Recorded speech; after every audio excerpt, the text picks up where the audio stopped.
सोचो, अगर एक ही रात में तुम्हारे वालिद शहीद हो जाए, तुम्हारा महल जलकर राख हो जाए और तख्त पर आ बैठे एक गद्दार, तो क्या तुम बदला लोगे या इंसाफ करोगे?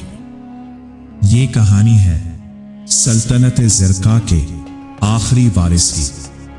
पुराने जमाने की बात है, जब धरती पर बादशाहों की हुकूमत होती थी, जब ताज सिर्फ सोने का नहीं, जिम्मेदारी का बोझ भी होता था, और जब तख्त तक पहुंचने के लिए सिर्फ ताकत नहीं, किस्मत भी चाहिए होती थी।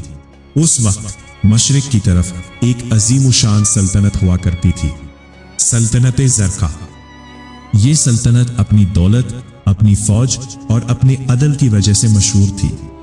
इसके बाजारों में रेशमी कपड़े चमकते थे, घोड़ों की तौप से जमीन गूंजती थी और महल की बुलंद दीवारें सूरज की रोशनी में शीशे की तरह चमकती थी।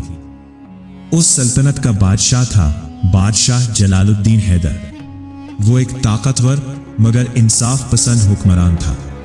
लोग इससे डरते भी थे और मोहब्बत भी करते थे, मगर हर अजीम सल्तनत की तरह उसके महल की दीवारों के पीछे भी अंधेरे पल रहे थे। बादशाह जलालुद्दीन का एक ही बेटा था, शहजादा सैफ। सैफ बचपन से ही बाकी शहजादों जैसा नहीं था। उसे शिकार का शौक कम और किताबों का ज्यादा था। तलवार चलाना उसे आता था, मगर वो खून देखकर खामोश हो जाता था। शहजादा, एक दिन आपने तख्त संभालना है, दिल नहीं, दिमाग और तलवार का इस्तेमाल करना सीखिए। सैफ मुस्कुराता, मगर उसकी आंखों में हमेशा एक अजीब सी सोच होती। उसे महल के बाग में अकेला बैठकर परिंदों को देखना पसंद था। वो अक्सर सोचता, सल्तनत सिर्फ जीतने का नाम क्यों है, बचाने का क्यों नहीं? मगर दुनिया के दस्तूर सोच से नहीं बदलते। सल्तनत का सबसे ज्यादा ताकतवर आदमी बादशाह के बाद अगर कोई था तो वो था वजीर आजम मलिक कयूम। मलिक कयूम जाहिर में वफादार लगता था, मगर उसके दिल में एक पुराना जहर था। सालों पहले जब जलालुद्दीन ने तख्त हासिल किया था, तब मलिक कयूम का बाप भी तख्त का दावेदार था, मगर जंग में हार गया और कत्ल कर दिया गया। उस दिन से मलिक कयूम ने कसम खाई थी, तख्त कभी ना कभी मेरी नस्ल को मिलेगा। वो इंतजार कर रहा था सही वक्त का, और उसकी नजर थी शहजादा सैफ पर। एक रात जब महल में खामोशी थी, चांद बादलों के पीछे छुपा हुआ था, सरहद से खबर आई, दुश्मन फौज ने हमला कर दिया है। दुश्मन सल्तनत का नाम था सल्तनत सियाहगढ़। उनका सरदार था जलजला खान, एक बेरहम खौफनाक सिपा सालार जो रहमत नहीं करता था। बादशाह ने फौरन लश्कर जमा करने का हुक्म दिया। सैफ ने कहा, अबा हुजूर, मुझे भी जंग में शामिल होने दीजिए। बादशाह ने उसे देखा, उसकी आंखों में फख्र भी था और डर भी। वक्त आ गया है मेरे बेटे। सुबह का सूरज खून के रंग का लग रहा था। दो लश्कर आमने सामने खड़े थे, तलवारों की चमक, घोड़ों की टाप, नारों की गूंज, और फिर जंग शुरू हो गई। सैफ ने अपनी तलवार निकाली, उसका दिल जोर जोर से धड़क रहा था।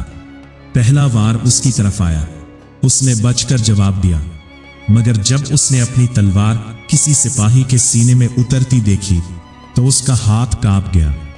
ये वो मंजर था जो उसने कभी ख्वाब में भी नहीं देखा था। मगर जंग में रहमत की गुंजाइश नहीं होती। जंग 3 दिन तक चली। तीसरे दिन रात को कयूम चुपके से दुश्मन के खेमे में गया। उसने जलजला खान से मुलाकात की। मैं तुम्हें महल का रास्ता बताऊंगा, बदले में मुझे तख्त चाहिए। जलजला खान हंस पड़ा, तुम जैसे लोग ही सल्तनतें गिराते हैं। सौदा हो गया। इस रात महल के पिछले दरवाजे खोल दिए गए।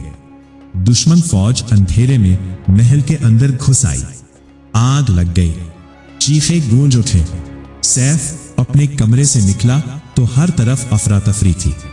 बादशाह जलालुद्दीन ने उसे देखा, तुम फौरन महल से निकल जाओ। मगर अब्बा हुजूर, ये हुक्म है।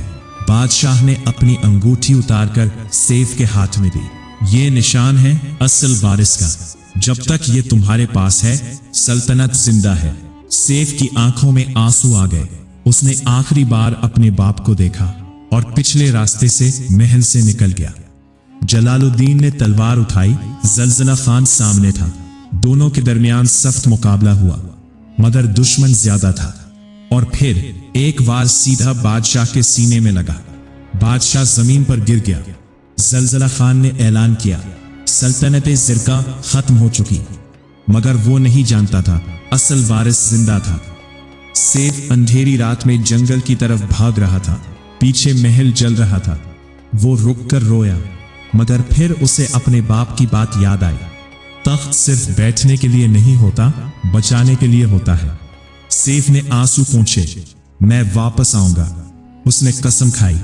चलते चलते वो बेहोश हो गया। सुबह जब उसकी आंख खुली, वो एक छोटी सी झोंपड़ी में था।